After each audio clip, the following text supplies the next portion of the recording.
انس رضی اللہ تعالیٰ عنہ فرماتے ہیں کہ علم و حکمت عزت دار آدمی کو اور زیادہ عزت بخشتا ہے اور غلام کو بلند کرتے کرتے بادشاہوں کے تخت پر بٹھا دیتا ہے۔ علم سے مردہ دل زندہ ہوتے ہیں، علم جہالت کو ظاہر کر دیتا ہے۔ علم ہی وہ نعمت ہے جس کی وجہ سے انسانوں کو ملائکہ پر فوقیت حاصل ہوئی۔ علم ہی وہ جوہر ہے جو انسانوں کی عزت و سربلندی کا ذریعہ ہے۔ اللہ تعالیٰ نے علم کی بدولت انسانوں کو تمام کائنات میں افضل اشرف بنایا اور زمین میں اپنی خلافت کا تاج پہنایا۔ جناب سر، تعلیم قوموں کی زندگی کا چراغ ہے، تعلیم انسان کی اصل پہچان ہے، یہ کردار بناتی ہے، یہ سوچ جگاتی ہے، یہ خواب دکھاتی ہے اور پھر ان خوابوں کو تعبیر کر دی جاتی ہے۔ مگر سوال یہ ہے جناب سر، کیا ہماری تعلیم آج کے دور کی رہنما ہے؟ کیا یہ صرف کتابوں کی اوراق تک محدود ہے یا زمانے کی رفتار کے ساتھ چل رہی ہے؟ جناب سر، تعلیم اگر وقت کے تقاضوں کے مطابق نہ ڈلے تو ایک چراغ تو ہے مگر جلتا نہیں، یہ درخت تو ہے مگر پھلتا نہیں، یہ قافلہ تو ہے مگر منزل تک پہنچتا نہیں۔ شاعر کہتا ہے اجالا علم کا پھیلا تو ہے چاروں طرف پیارو، اجالا علم کا پھیلا تو ہے چاروں طرف پیارو، بصیرت آدمی کی کچھ مگر کم ہوتی جاتی ہے۔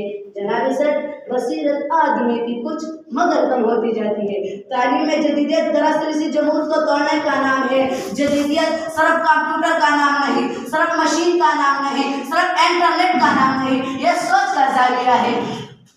جناب سر، اگر ہم تاریخ کے اوراق کو پیٹے اور دیکھیں تو ہمیں دکھائی دیتے ہیں کہ جن قوموں نے اپنے تعلیم کو جدید رنگ دیا وہی دنیا کی قیادت پر فائز ہوئے۔ ذرا جاپان کو دیکھیے سامعین، رات کا 1:30 تھا، وہ ایٹم بم کے دھماکوں نے اس کی زمین کو چیر دیا، شہروں کو مٹا دیا، انسانوں کو جلا دیا، مگر تعلیم کی جدید کرن نے اس مٹی کے ڈھیر کو فولاد میں بدل دیا، اس بدلے ہوئے دیش کو ایک نئی دنیا میں کھڑا کر دیا۔ یہ ہے جدیدیت کا کمال، یہ ہے ترقی کا دنیا، یہ ہے قوموں کا بروز کا راستہ۔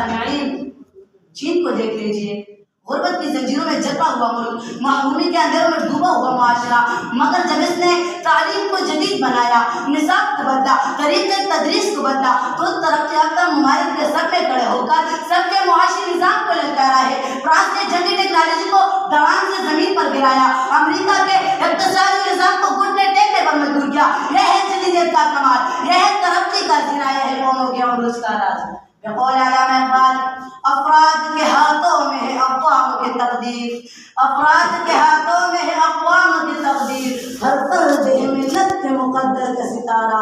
جناب سر، اگر ہم نے اپنی تعلیم کی طرف قدم اٹھا لیا تو یہی علم ہماری پناہ ہوگا اور یہی علم ہمارا ہتھیار ہوگا اور یہی علم ہماری پہچان ہوگا اور یہی علم ہماری عزت کا ضامن ہوگا۔ اس لیے تعلیمی عمل میں جدیدیت لانا ہمارے انتخاب نہیں جناب سر۔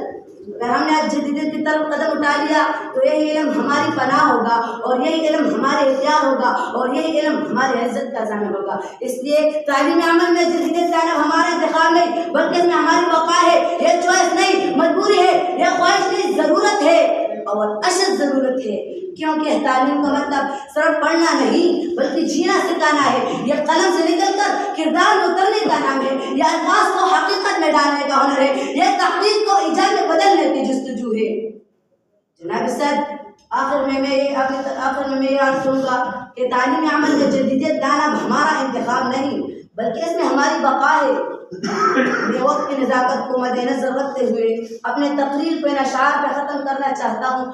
علم کو پھیلائیے اچھے مقاصد کے لیے، علم کو پھیلائیے اچھے مقاصد کے لیے تاکہ دنیا کی ترقی کا نشانہ بن سکے۔